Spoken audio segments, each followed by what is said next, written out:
નમસ્કાર વિદ્યાર્થી મિત્રો, સ્વાગત છે આપનું મારી ચેનલ એચએસ ટ્યુટોરિયલમાં।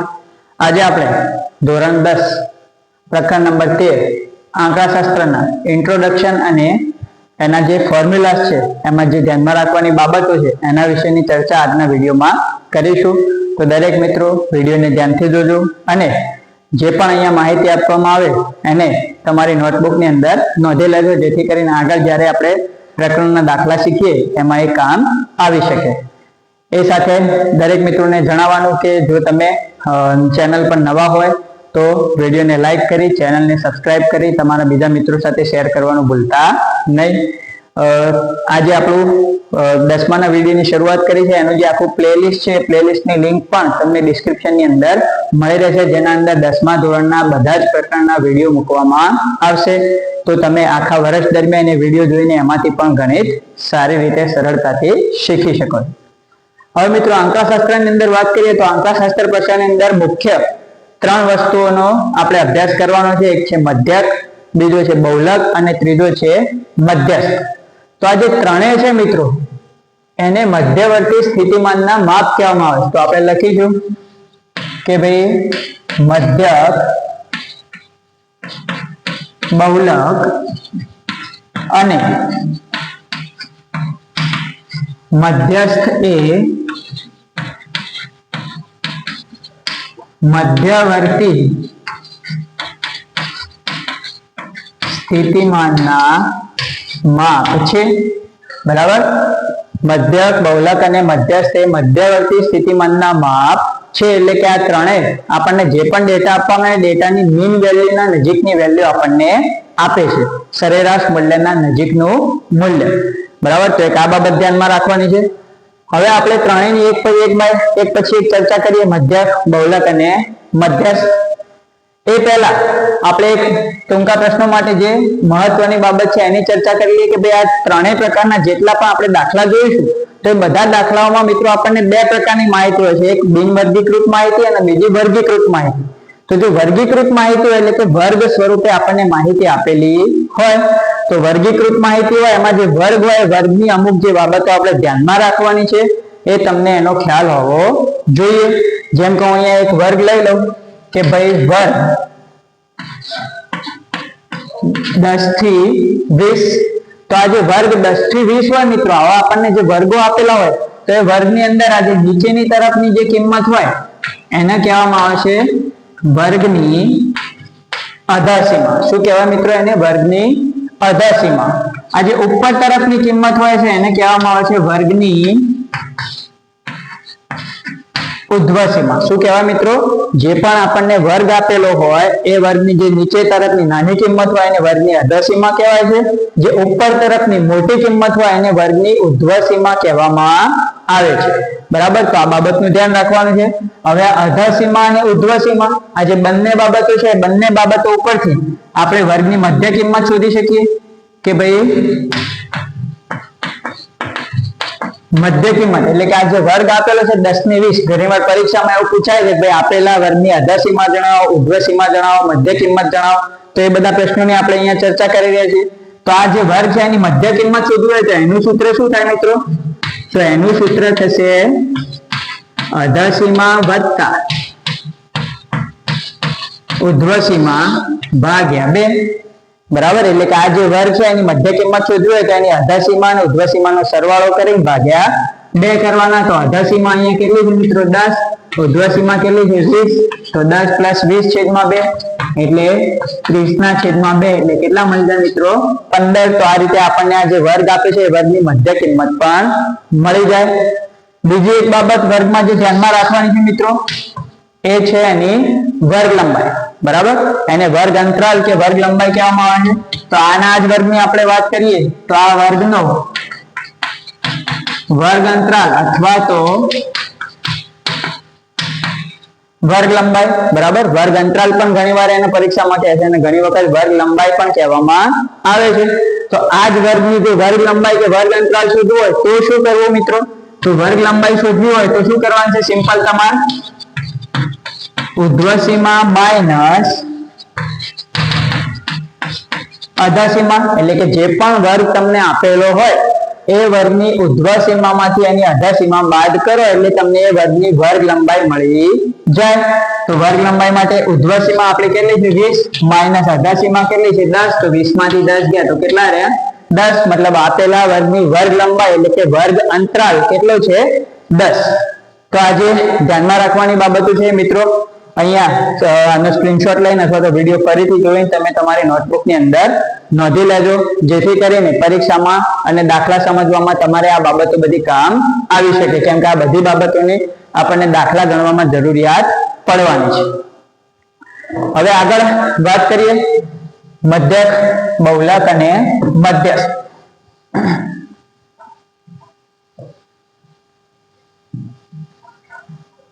તો સૌ પહેલા આપણે વાત કરીએ મિત્રો મધ્યક વિશે.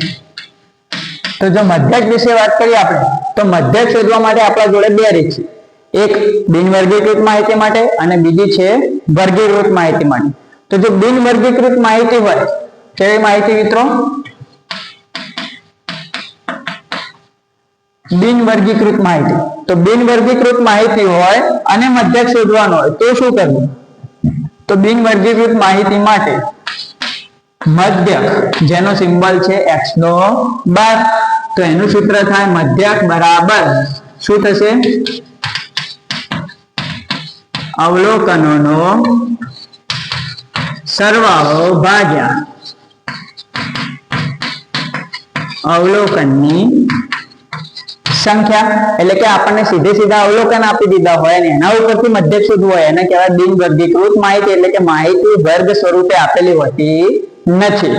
તો એવી માહિતી આપી હોય અને મધ્યક શોધવું હોય તો સૂત્ર શું થશે? મધ્યક x બાર બરાબર જેટલા પણ અવલોકન આપે બધાનો શું કરી લેવાનો છે? સરવાળો ભાગ્યા જે અવલોકન હોય અવલોકનની સંખ્યા. આ ગુણોત્તર લઈશું એટલે આપણને માહિતીનો મધ્યક મળી જશે. હવે વાત કરીએ વર્ગીકૃત માહિતી. તો વર્ગીકૃત માહિતી એટલે કે વર્ગ સ્વરૂપે માહિતી આપણને આપેલી હોય તો એ વખતે આપણે મધ્યક કઈ રીતે શોધવો? તો એના માટે મિત્રો આપણને અહીંયા બુકની અંદર 3 રીતનો ઉલ્લેખ કરેલો છે. પહેલી છે પ્રત્યક્ષ રીત, બીજી છે ધારેલા મધ્યકની રીત અને ત્રીજી છે પદ વિચલનની રીત. ત્રણમાંથી કોઈ પણ રીતે તમે મધ્યક શોધી શકો છો. ત્રણેય રીતે કોઈ પણ રીતમાં ત્રણમાંથી કોઈ પણ રીતે તમે મધ્યક શોધશો તો જવાબ એક જ મળશે. બરાબર છે? પણ આપણે ત્રણેય રીત સ્ટેપ બાય સ્ટેપ જ્યારે દાખલા ગણીશું એ વખતે શીખીશું. પણ અત્યારે એના સૂત્રો જોઈ લઈએ તો વર્ગીકૃત માહિતીની અંદર પ્રત્યક્ષ રીતે જો મધ્યક શોધવું હોય, કઈ રીત મિત્રો? પ્રત્યક્ષ રીત. તો જો વર્ગીકૃત માહિતીમાં પ્રત્યક્ષ રીતે મધ્યક શોધવાનો થાય તો એનું સૂત્ર થશે આપણું x બાર બરાબર સિગ્મા fi xi છેદમાં સિગ્મા fi. બરાબર છે? વર્ગીકૃત માહિતી હોય અને આપણે જો પ્રત્યક્ષ રીતે મધ્યક શોધવો હોય તો એના માટેનું આ સૂત્ર છે x બાર એટલે કે મધ્યક બરાબર સિગ્મા fi xi એટલે કે fi xi ના ગુણાકારનો સરવાળો ભાગ્યા સિગ્મા fi એટલે કુલ અવલોકન. આ સૂત્રની મદદથી આપણને મધ્યક મળી જશે. જો ધારેલા મધ્યકની રીતે શોધવું હોય, ધારેલા મધ્યકની રીત, તો જો આ રીતે મધ્યક શોધવું હોય તો એના માટેનું સૂત્ર થશે મિત્રો x બાર બરાબર a વત્તા d નો બાર. ટૂંકા સૂત્રની વાત કરીએ, આખું સૂત્ર લખીએ તો થાય a પ્લસ d ના બારની જગ્યાએ શું લખાય? સિગ્મા fi di છેદમાં સિગ્મા fi. બરાબર? અહીંયા x બાર હતો તો સિગ્મા fi xi છેદમાં સિગ્મા fi. અહીં d નો બાર છે તો xi ના જગ્યાએ શું હશે? di સિગ્મા fi di છેદમાં સિગ્મા fi. હવે આ બધા મૂલ્યો કઈ રીતે મૂકવાય આપણે દાખલો ગણીશું એ વખતે તમને સારી રીતે ખ્યાલ આવશે. પણ હાલ પૂરતા એના જે સૂત્રો છે એ તમારે યાદ રાખવાના છે. તો એ સૂત્રો સાથે સાથે નોંધતા રહેજો. વિડીયો એવું હોય તો પોઝ કરી સ્ક્રીનશોટ લઈને પણ સૂત્રો નોંધી લેજો. ત્રીજી રીત છે મિત્રો પદ વિચલનની રીત. તો પદ વિચલનની રીતનું સૂત્ર શું થશે? તો પદ વિચલનની રીત માટે ટૂંકું સૂત્ર થશે x બાર બરાબર a પ્લસ hu નો બાર. બરાબર છે? x બાર બરાબર શું થશે? a પ્લસ hu નો બાર. આખું સૂત્ર લખીએ તો a પ્લસ h ગુણ્યા u ના બાર ની જગ્યાએ શું લખાય મિત્રો? સિગ્મા fi ui છેદમાં સિગ્મા fi. જો સૂત્રો ટ્રીક પ્રમાણે યાદ રાખશો સરળતાથી રહી જશે. પ્રત્યક્ષ રીતમાં x બાર બરાબર સિગ્મા fi xi છેદમાં સિગ્મા fi x હતો તો અહીંયા x આવ્યો, a વત્તા d નો બાર તો d બાર છે તો અહીંયા fi di છેદમાં સિગ્મા fi, h u નો બાર છે તો અહીંયા સિગ્મા fi ui છેદમાં સિગ્મા fi. તો આ ત્રણેય રીતે આપણે કોઈ પણ વર્ગીકૃત માહિતીનો મધ્યક શોધી શકીએ છીએ. તો આ ત્રણેય સૂત્રો જે છે, પ્રત્યક્ષ રીત, ધારેલા મધ્યકની રીત અને પદ વિકલનની રીત, ત્રણેયના સૂત્રો તમે નોંધી લેજો, જેથી કરીને તમારે દાખલા ગણવામાં સરળતા રહેશે.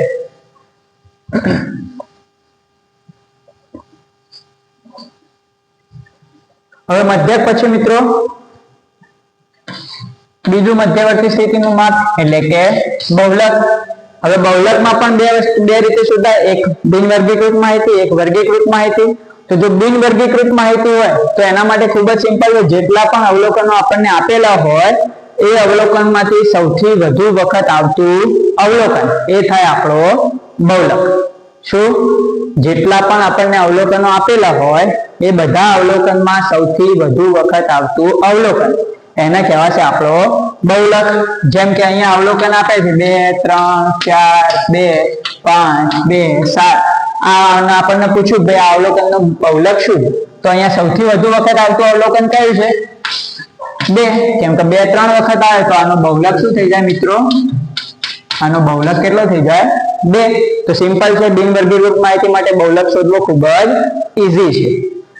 હવે વાત કરીએ વર્ગીકૃત માહિતી, એટલે કે વર્ગ સ્વરૂપે માહિતી આપી હોય તો બહુલક કઈ રીતે શોધો? તો બહુલક શોધવાની રીત એકદમ ઈઝી છે મિત્રો, પણ એનું સૂત્ર તમારે વ્યવસ્થિત યાદ રાખવું પડશે. તો બહુલકનો સિમ્બોલ છે z. તો z બરાબર એનું સૂત્ર છે l plus f1 minus f0 છેદમાં 2f1 minus f0 minus f2 ગુણ્યા h. બરાબર છે. જ્યારે વર્ગીકૃત માહિતી આપેલી હોય તો વર્ગીકૃત માહિતીનો બહુલક શોધવા માટેનું સૂત્ર શું છે? z બરાબર l plus f1 minus f0 છેદમાં 2f1 minus f0 minus f2 ગુણ્યા h. હવે આમાં કઈ કઈ વસ્તુ શું છે? તો z મતલબ શું થશે? બહુલક. l નો અર્થ શું થશે? બહુલક વર્ગની શું કહેવાય? અધસીમા. l નો મતલબ શું થાય? બહુલક વર્ગની અધસીમા. એટલે જ્યારે આપણે દાખલો ગણતા હોય એમાં આપણે બહુલક વર્ગ નક્કી કરીશું તો એ વર્ગની જે અધસીમા હોય એ થશે આપણા l. બરાબર છે. ત્યારબાદ અહીં જે જુદી જુદી બાબતો છે f1. f1 એટલે શું? તો f1 નો મતલબ થાય બહુલક વર્ગની આવૃત્તિ. એટલે કે જે બહુલક વર્ગ આપણે નક્કી કર્યો હોય એની આવૃત્તિ એને આપણે f1 તરીકે ગણવાની થાય. f0 તો એ છે આપણું બહુલક વર્ગના આગળના વર્ગની આવૃત્તિ. શું? બહુલક વર્ગના આગળના વર્ગની આવૃત્તિ. એટલે કે જે આપણે બહુલક વર્ગ નક્કી કરીએ એના એક વર્ગ ઉપરની જે આવૃત્તિ હોય એ આપણે ગણતરીમાં લેવાની થાય. f2 તો એ થશે બહુલક વર્ગના પાછળના વર્ગની આવૃત્તિ. f2 શું થશે? બહુલક વર્ગના પછીના વર્ગની આવૃત્તિ. બરાબર છે. તો f1 f0 l બધું ખ્યાલ આવી ગયો. h નો મતલબ શું થાય મિત્રો? વર્ગ લંબાઈ. એટલે કે જે આપણે બહુલક વર્ગ નક્કી કર્યો હોય એની વર્ગ લંબાઈ જેટલી હોય એ થશે આપણા h. તો મિત્રો બહુલક શોધવા માટે આ સૂત્ર તમારે યાદ રાખવાનું છે. z બરાબર l plus f1 minus f0 છેદમાં 2f1 minus f0 minus f2 ગુણ્યા h. એમાં કઈ કઈ બાબત શું દર્શાવે છે તો એ આપણે અહીંયા લખેલું છે. આનો સ્ક્રીનશોટ પાડીને તમે એ સૂત્રો નોંધી લેજો, જેથી કરીને દાખલા ગણવામાં તમને સરળતા રહેશે. વધુ સૂત્રનો વિસ્તૃત ખ્યાલ જ્યારે દાખલા ગણીશું એટલે તમને સરળતાથી 2-4 દાખલા ગણશો એટલે એની પ્રેક્ટિસ સારી રીતે થઈ જશે.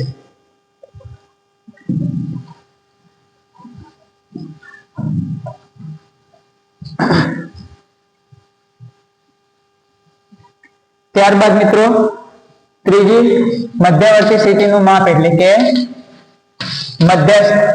બરાબર, આપણે વાત કરી મધ્યક, બહુલક. હવે વાત કરીશું મધ્યસ્થની.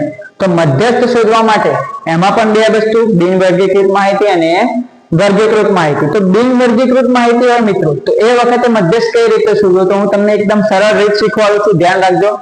ધારો કે આપણને અવલોકન આપી દીધા છે 2 4 8 5 3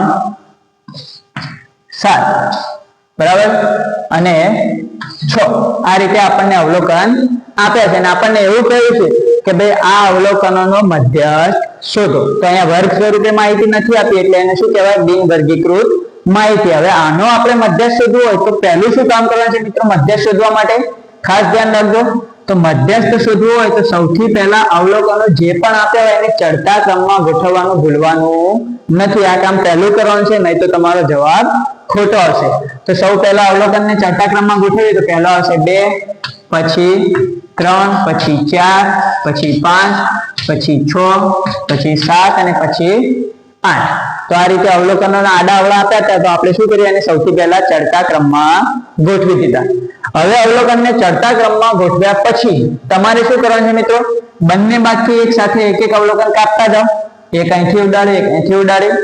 એ જ રીતે બીજું અહીંથી ગયું, બીજું અહીંથી ગયું, ત્રીજું અહીંથી ગયું, ત્રીજું અહીંથી ગયું.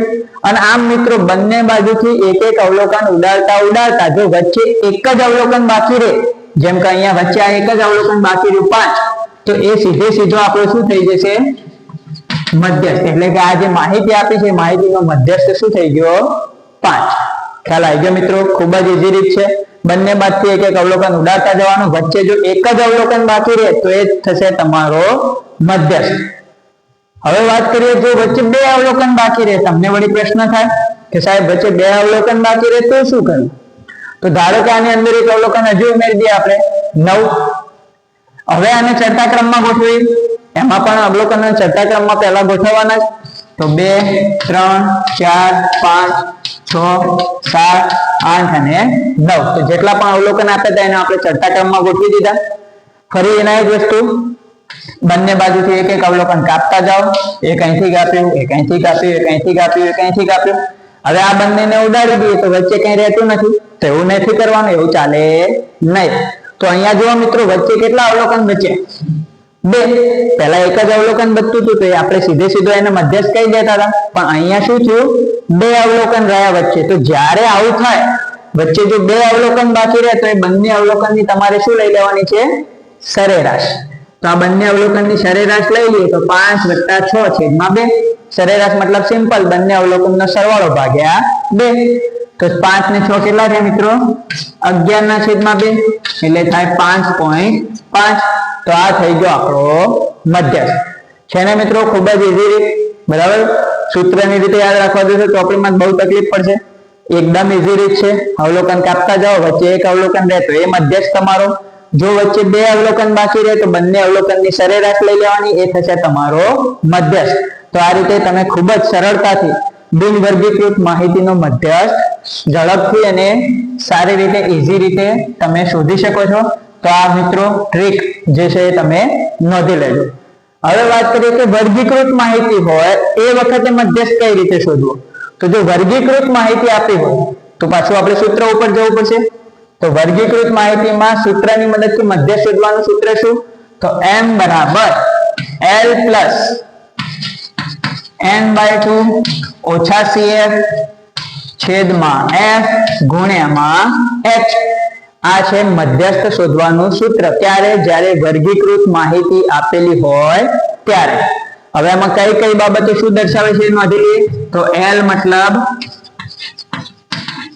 મધ્યસ્થ વર્ગની અધસીમા, એટલે કે જે મધ્યસ્થ વર્ગ આપણે નક્કી કરીશું દાખલા ગણતી વખતે એની જે અધસીમા હોય એને કહેવાશે l. n મતલબ શું થશે, કુલ આવૃત્તિ. n એટલે જેટલી આવૃત્તિ હોય બધાનો સરવાળો, એને કહેવાશે કુલ આવૃત્તિ. cf નો અર્થ મિત્રો અહીંયા થાય છે સંચય આવૃત્તિ. જ્યારે આપણે મધ્યસ્થ નો દાખલો ગણીશું એટલે સંચય આવૃત્તિની એક કોલમ આપણે બનાવવું પડશે. તો એ છે આપણી cf. કઈ રીતે લેવાનું, શું લેવાનું એ તમને દાખલા ગણતી વખતે ખ્યાલ આવશે. અત્યારે આ સૂત્ર અને એની બધી બાબતો જે નોંધવાની છે નોંધી લેજો. f મતલબ